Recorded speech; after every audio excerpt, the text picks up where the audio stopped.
जय हिंद, मैं विवेक Mishra electrical branch से। देखिए आज की इस वीडियो में आप लोग को यूटिलाइजेशन ऑफ इलेक्ट्रिकल एनर्जी के टॉप 25 क्वेश्चन कराए जाएंगे। ठीक है, ये चैप्टर नंबर 2 से है जो इलेक्ट्रिकल हीटिंग है। पार्ट नंबर 1 में आप लोग को इलेक्ट्रिकल वेल्डिंग पढ़ा दिए थे। ठीक है, आप लोग उस वीडियो को नहीं देखें तो देख लीजिएगा। ठीक है, यदि चैनल पर आप लोग नए तो चैनल को सब्सक्राइब भी कर लीजिएगा, साथ ही बेल आइकन को प्रेस कर लीजिएगा जिससे आपको आने वाले वीडियो का नोटिफिकेशन मिलता रहेगा। ठीक है, क्वेश्चन ऑफ फर्स्ट की तरफ बढ़ते हैं। देखिए क्वेश्चन ऑफ फर्स्ट दिया क्या गया है।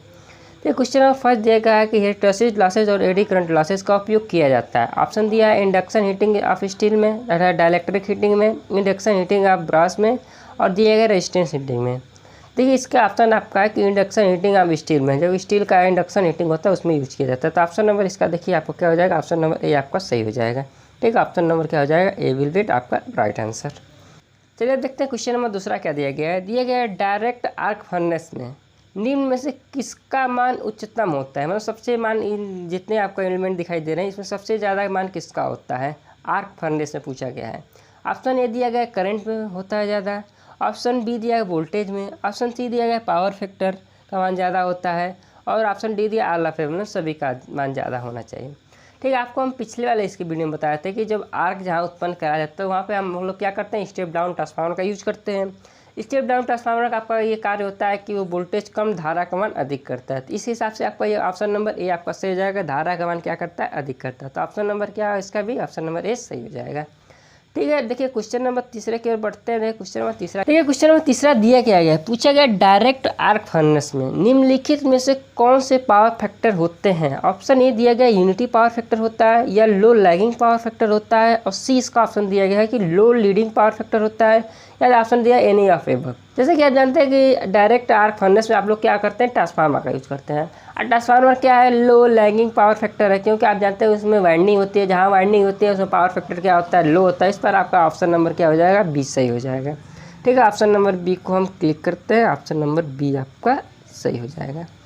ठीक है, अब देखिए नेक्स्ट क्वेश्चन की तरफ बढ़ते हैं। देखिए नेक्स्ट क्वेश्चन दिया क्या गया है, दिया गया है खाली स्थान इन फिलिंग द ब्लैंक्स करना है आपका। का उपयोग नॉन कंडक्शन मटेरियल को गर्म करने के लिए किया जाता है। मतलब इसमें ईडी करंट हीटिंग का यूज़ किया जाता है, कि आर्क हीटिंग का यूज़ किया जाता है, कि इंडक्शन हीटिंग का यूज़ किया जाता है, कि या डाइलेक्ट्रिक हीटिंग का यूज़ किया जाता है। ठीक है, तो इसमें आपका कौन सा यूज़ करते हैं, डाइलेक्ट्रिक हीटिंग का नॉन कंडक्शन मटेरियल को गर्म करने के लिए यूज किया था। ऑप्शन नंबर क्या हो जाएगा, ऑप्शन नंबर डी आपका सही हो जाएगा, ऑप्शन नंबर ये डी। ठीक है, ऑप्शन नंबर डी आपका ये सही हो जाएगा। ठीक है, नेक्स्ट क्वेश्चन की तरफ बढ़ते हैं। देखिए नेक्स्ट क्वेश्चन क्या दिया गया है। क्वेश्चन नंबर 5वां क्या दिया गया है, यहाँ पे देखिए चाप लिखा, चाप नहीं रहेगा ताप है। ताप भट्ठियों को किस पावर फैक्टर पर संचालित करना वांछनीय, मतलब कि लाभदायक है। ठीक है, zero power factor option A दिया गया है, और बी दिया है 0.070 लैगिंग पे दिया है, या यूनिटी पर, या 0.07 पे जो है लीडिंग पे। तो देखिए इसका ऑप्शन क्या हो जाएगा, यूनिटी पे आपको करना अच्छा रहता है, मतलब लाभदायक रहता है। तो ऑप्शन नंबर सी आपका कर देंगे यूनिटी पावर फैक्टर। ठीक है, यूनिटी पावर फैक्टर का मान क्या होता है, 1 होता है, इतना आप जानते होंगे। ठीक है, क्वेश्चन नंबर नेक्स्ट चलते हैं। देखते हैं क्वेश्चन नंबर नेक्स्ट क्या दिया गया है। तो क्वेश्चन नंबर 6 दिया गया है कि प्रेरण तापमान प्रक्रिया निम्नलिखित में से किस सिद्धांत पर आधारित है। देखिए इसका ऑप्शन दिया गया थर्मल आयन रिलीज प्रिंसिपल है, बी दिया न्यूक्लियर हीटिंग प्रिंसिपल दिया गया, और सी दिया है रेजिस्टेंस हीटिंग प्रिंसिपल दिया है इलेक्ट्रोमैग्नेटिक इंडक्शन प्रिंसिपल। इसका ऑप्शन देखते हैं, ऑप्शन नंबर डी आपका सही हो जाएगा, इलेक्ट्रोमैग्नेटिक इंडक्शन प्रिंसिपल आप द्वारा ये आपका सही होता है। ठीक है, प्रेरण तापमान किस सिद्धांत पर कार्य करता है, ये सिद्धांत आपका कार्य करता है। ठीक है, ऑप्शन नंबर डी है। ठीक है, यहाँ पर डी लिख देते हैं। ठीक है, देखिए नेक्स्ट क्वेश्चन की तरफ चलते हैं। देखिए नेक्स्ट क्वेश्चन क्या दिया गया है। ठीक है, दिया क्वेश्चन नंबर 7वां है कि निम्नलिखित में से किसमें तापीय चालकता का मान उच्च होता है, वाटर में, स्ट्रीम में, सॉलिड आइस में, या मेल्टिंग आइस में। ठीक है, पूछा गया तापीय चालकता का मान उच्च होता है, ये क्वेश्चन है। ठीक है, तापीय चालकता का मान उच्च पूछा गया है। ठीक है, तो इसमें आप जानते हैं कि सॉलिड आइस में आइस जो होता है उसमें तापीय चालकता का मान अधिक होता है। तो ऑप्शन नंबर इसका सी हो जाएगा, option number C will be right answer.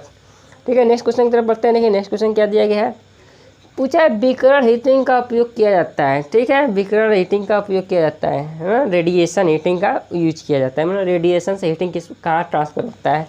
देखिए इसका ऑप्शन क्या दिया गया है, एनलिंग ऑफ मेटल्स दिया गया है, ऑप्शन बी दिया गया है मेल्टिंग ऑफ फोरस मेटल्स दिया गया है, ऑप्शन सी दिया गया heating of liquid in electric kettle में दिया गया है, मतलब आपकी इलेक्ट्रिक केतली से बोलते हैं उसमें यूज किया जाता है, और ऑप्शन दिया गया है कि drying of paints and varnish, मतलब कि पेंट्स और वार्निश को सुखाने में यूज किया जाता है। ठीक है। तो इसका यूज विकर्ण हीटिंग का यूज होता है आपका इसी में, ऑप्शन नंबर डी जो है आपका इसी में यूज किया जाता है कि ऑप्शन ये ड्राइंग ऑफ पेंट्स और वार्निश को सुखाने में इसका यूज किया जाता है। ठीक है, नेक्स्ट क्वेश्चन की तरफ बढ़ते हैं। ठीक है, नेक्स्ट क्वेश्चन क्या है, विद्युत हीटिंग का लाभ क्या है। ठीक है, देखिए ये बहुत इंपॉर्टेंट क्वेश्चन, विद्युत हीटिंग का लाभ क्या है। क्विकर ऑपरेशन मतलब जल्द से ऑपरेशन होता है, हायर एफिशिएंसी आपकी ज़्यादा होती है, ऑप्शन ऑफ फ्यूल गैस मतलब इसमें फ्यूल गैस की यूज नहीं होती है, ऑप्शन डी क्या है ऑल ऑफ होता है, ऑप्शन डी हो जाएगा, सभी की यूज का इसमें यूज होता है, ऑप्शन नंबर डी आपका ये सही है। ठीक है, ऑप्शन नंबर डी। ठीक है, नेक्स्ट क्वेश्चन की तरफ बढ़ते हैं। देखिए नेक्स्ट क्वेश्चन क्या दिया गया है। ठीक है, नेक्स्ट क्वेश्चन दिया गया है, निम्नलिखित में से किसका उसमें चालकता का मान उच्च होता है, मतलब किसमें उसमें चालकता का मान यूज होता है। Copper, aluminium, brass, steel. तो आप 100 लोग इसमें 100% लोग जानते हैं कापर का यूज होता है, इसलिए कभी कभी देखते हैं तो आप लोग कापर का ही मैक्सिमम यूज करते हैं। तार भी यूज करते होंगे कापर में, क्योंकि उसमें ज़्यादा इलेक्ट्रिसिटी मतलब ज़्यादा फ्लो करती है विदाउट मोर रेजिस्टेंस। ठीक है, ठीक है, इसलिए कापर का भी यूज ज़्यादा किया जाता है। ठीक है, तो समझ गए होंगे इसमें चालकता का मान इसमें ज़्यादा होता है। ठीक है, तो आगे बढ़ते हैं क्वेश्चन की तरफ। देखिए क्वेश्चन नंबर 11 क्या दे दिया गया है। दिया गया पूछा गया निम्न में से किस हीटिंग विधि का पावर फैक्टर उच्च होता है। ठीक है, तो इसका ऑप्शन देख लेते हैं कौन सा सही है। कि देखिए इसका ऑप्शन हो जाएगा आपका D, resistance heating. Resistance heating में आप जानते हैं कि यूनिटी पावर फैक्टर होता है, जहाँ रेजिस्टेंस होता है, इसलिए पावर फैक्टर सबसे ज़्यादा इसी का होगा। ठीक है, आगे बढ़ते हैं, आगे देखते हैं क्या कौन सा क्वेश्चन दिया गया है। क्वेश्चन नंबर 12 दिया गया है कि किस विधि में लीडिंग पावर फैक्टर होता है। तो आप जानते हैं कि किस विधि में पूछा गया लीडिंग पावर फैक्टर होता है।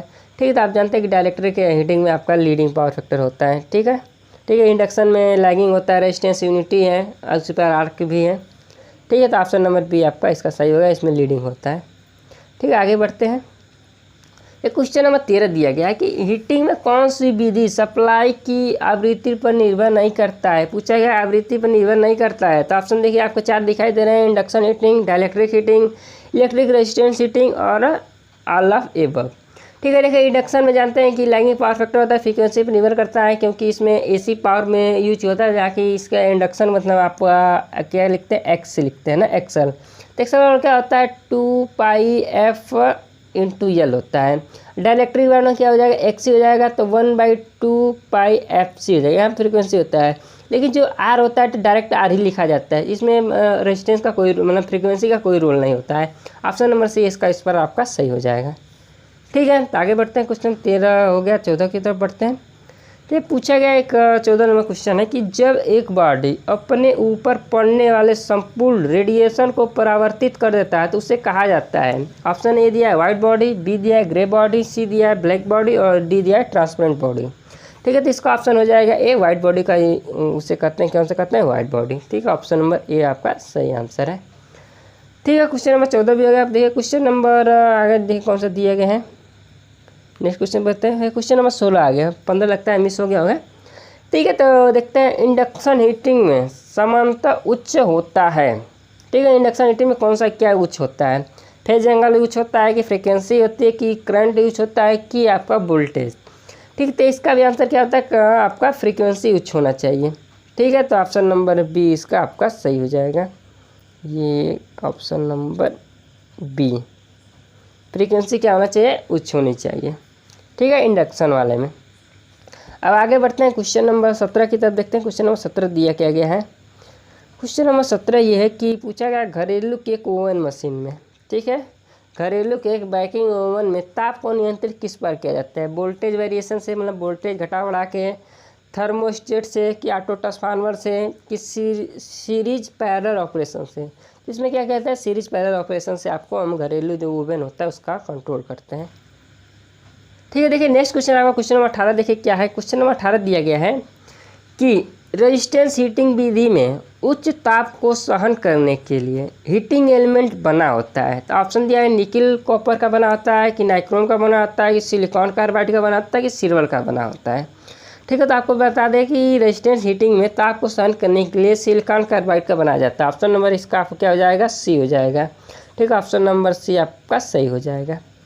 ठीक है, तो आगे बढ़ते हैं, क्वेश्चन नंबर 18 हो गया। क्वेश्चन नंबर 19 की तरफ बढ़ते हैं। पूछा गया है कि इनडायरेक्ट रेजिस्टेंस हीटिंग विधि में, मतलब इनडायरेक्ट वाला में, अधिकतम ऊष्मा का स्थानांतरण होता है किस विधि द्वारा, रेडिएशन द्वारा, कन्वेक्शन द्वारा, कंडक्शन के द्वारा, या पूछा ऑप्शन डी है नन ऑफ एबव।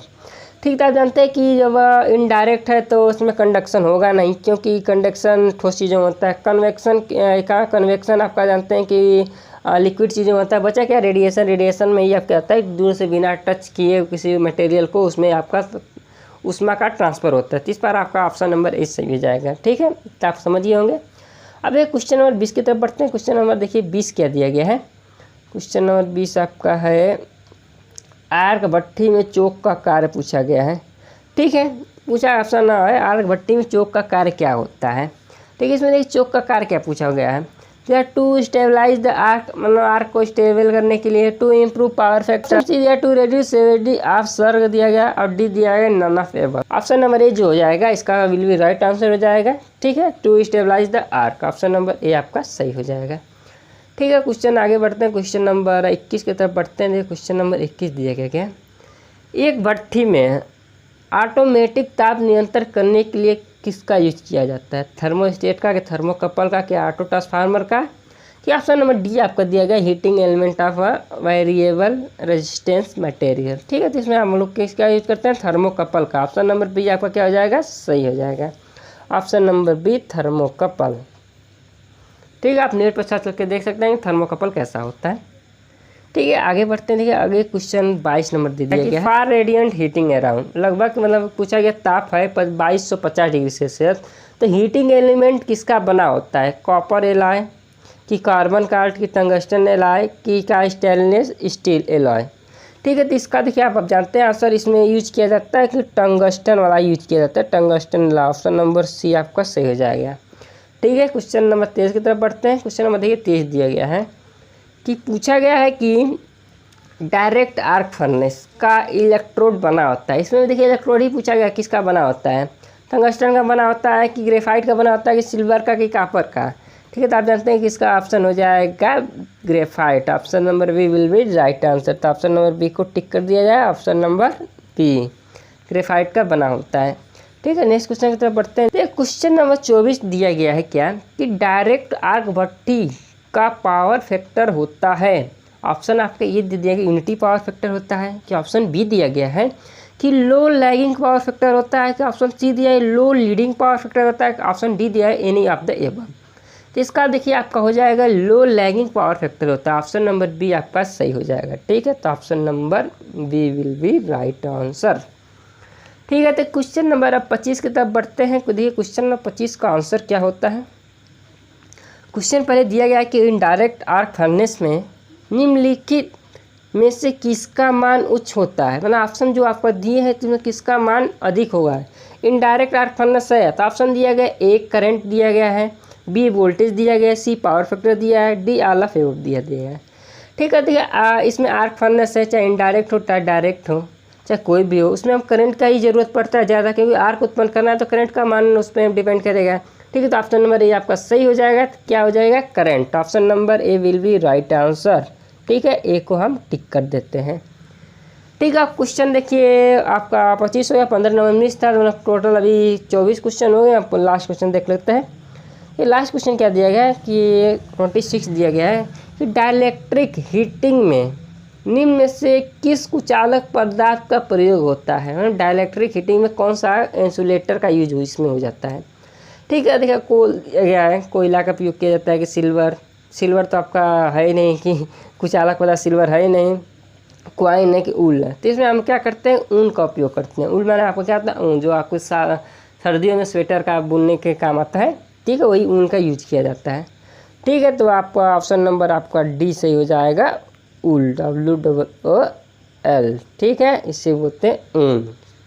ठीक है, तो ऑप्शन ये आपका डी सही हो गया। आप देखते हैं कि कुछ कि लास्ट क्वेश्चन खत्म हो गया।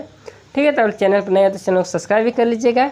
ठीक है, लाइक एंड शेयर सब्सक्राइब आपको जो करना है कर दीजिएगा। ठीक है, दोस्तों को सभी शेयर करते रहिएगा। ठीक है, आज के लिए इतना ही, मिलते हैं नेक्स्ट क्लास में, तब तक के लिए धन्यवाद।